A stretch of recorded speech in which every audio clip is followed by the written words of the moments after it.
प्रकल्पग्रस्त शेतकरी आणि प्रकल्पग्रस्त नागरिकांकरिता एक खूप महत्त्वाची, मोलाची, दिलासादायक अपडेट समोर निघून आलेली आहे मित्रांनो. तर हो, या सर्व गोष्टीची या संदर्भातली या महत्त्वपूर्ण माहिती संदर्भातली जी घोषणा आहे, ती खुद्द मुख्यमंत्री महोदयांनी एका कार्यक्रमादरम्यान केलेली आहे मित्रांनो.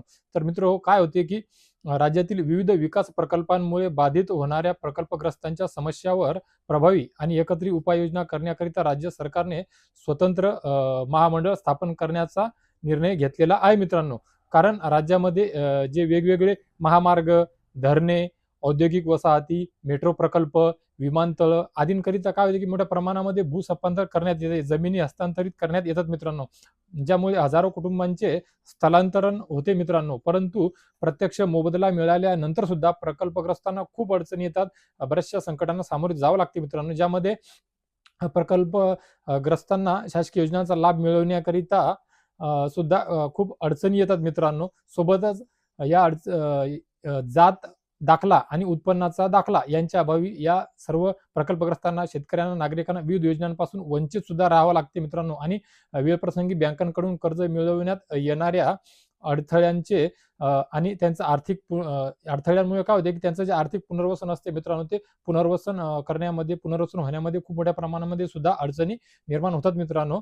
त्यामुळे आता या सर्व गोष्टी पाहता सरकारने स्वतंत्र महामंडळाच्या माध्यमातून प्रकल्पग्रस्तांकरिता एक संघ व्यवस्था उभारण्याचा निर्णय घेण्यात आल्याची माहिती समोर येत आहे मित्रांनो. ज्यामध्ये महामंडळाच्या माध्यमातून प्रकल्पग्रस्तांना शासकीय योजनांचा थेट लाभ मिळवून देण्यासोबतच त्यांच्या तक्रारी, त्यांच्या मागण्या आणि प्रलंबित प्रश्नांवर जलद गतीने तोडगा काढण्याकरिता सरकारचा मानस असल्याचे बोलल्या जात आहे मित्रांनो.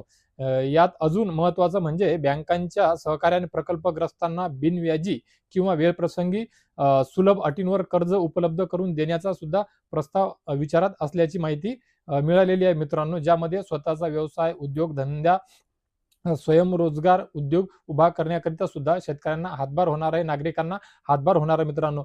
एक खिडकी या प्रणालीद्वारे सर्व डिजिटल माध्यमातून सर्व स्त्री, पुरुष, नागरिक, शेतकरी या सर्वांकरिता इथून पुढे एकाच जागी, एकाच ठिकाणी सर्व त्यांच्या मागण्या, त्यांच्या अडचणी, त्यांना आवश्यक असणारी कागदपत्रे, प्रमाणपत्रे या सर्व गोष्टी आहे किंवा त्यांना जे थेट कर्ज द्यायचं आहे, या सर्व गोष्टी खूप मोठ्या प्रमाणामध्ये चांगल्या प्रकारे त्याचा अभ्यास सुरू आहे आणि लवकरात लवकर हे जे महामंडळ आहे, या महामंडळ स्थापन होऊन या नागरिकांना जे आजपर्यंत वर्षानुवर्ष झाली हेलपाटे खाव्याची गरज पडलेली आहे, ती आता कुठेतरी थांबणार असल्याचं चित्र इथून पुढे दिसणार आहे मित्रांनो. आणि या प्रकल्पग्रस्तांना इथून पुढे आता खूप सहाय्य होणार आहे. कारण की एकदा स्थलांतरित होत असताना त्यांचं सर्वच काही म्हणजे डुबून जातं, सर्वच काही बुडून जातं. नवीन ओळख, नवीन ठिकाण, नवीन राहणीमान, उद्योगधंदा आणि वेळप्रसंगी मित्रांनो, हे जे प्रकल्पग्रस्त शेतकरी नागरिक जे आहेत, ज्यांच्या जमिनी असतात, शेतजमिनी असतात, यांना शेतजमिनी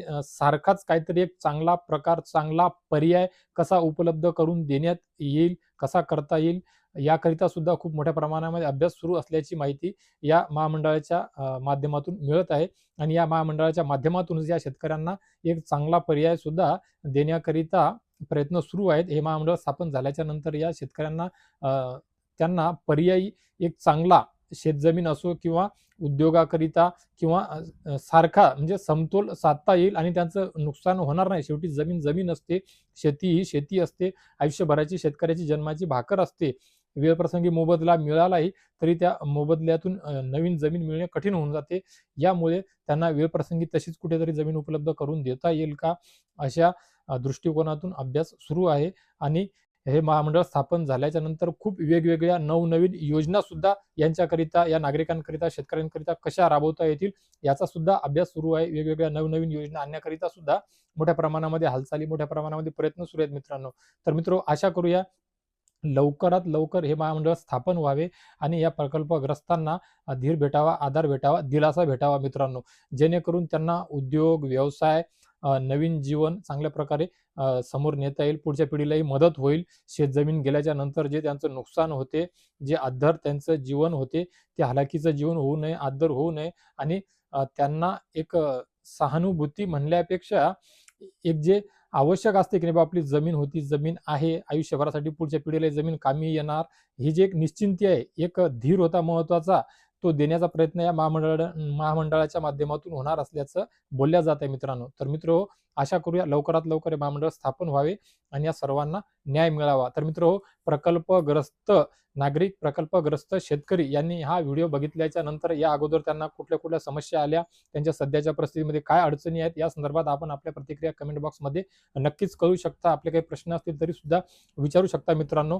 मी त्या प्रश्नाचं उत्तर देण्याचा नक्कीच प्रयत्न करेल नेहमीप्रमाणे आणि प्रतिक्रिया सुद्धा नक्कीच देईल मित्रांनो. तर मित्र ही माहिती आपणा सर्वांना कशी वाटली हे सुद्धा या कमेंट बॉक्समध्ये नक्कीच कळवा. आशा करतो या व्हिडिओच्या माध्यमातून जी अपडेट मी देण्याचा प्रयत्न केला आपणा सर्वांना ती मोलाची ठरेल, उपयोगी ठरेल. तर मित्र या व्हिडिओमध्ये तुर्तास एवढेच. भेटूया एका नवीन व्हिडिओमध्ये नवीन माहितीसोबत. तर मित्र तोपर्यंत किंवा या व्यतिरिक्त आपणा सर्वांपर्यंत मी अशीच माहिती वेळोवेळी सर्वात अगोदर विश्वासार्ह माहिती पोहोचवू शकेल याकरिता माझ्या चॅनलला सबस्क्राईब करा, पेजला फॉलो करा, व्हिडिओला लाईक करा, बेल आयकॉनचे बटन दाबा आणि इतर प्रकल्पग्रस्त शेतकरी बांधव नागरिक यांच्यापर्यंत सुद्धा ही अपडेट पोहोचावी याकरिता या व्हिडिओला सुद्धा त्यांच्यापर्यंत सर्वदूर शेअर करा मित्रांनो. तर मित्र भेटूया एका नवीन व्हिडिओमध्ये. तोपर्यंत धन्यवाद.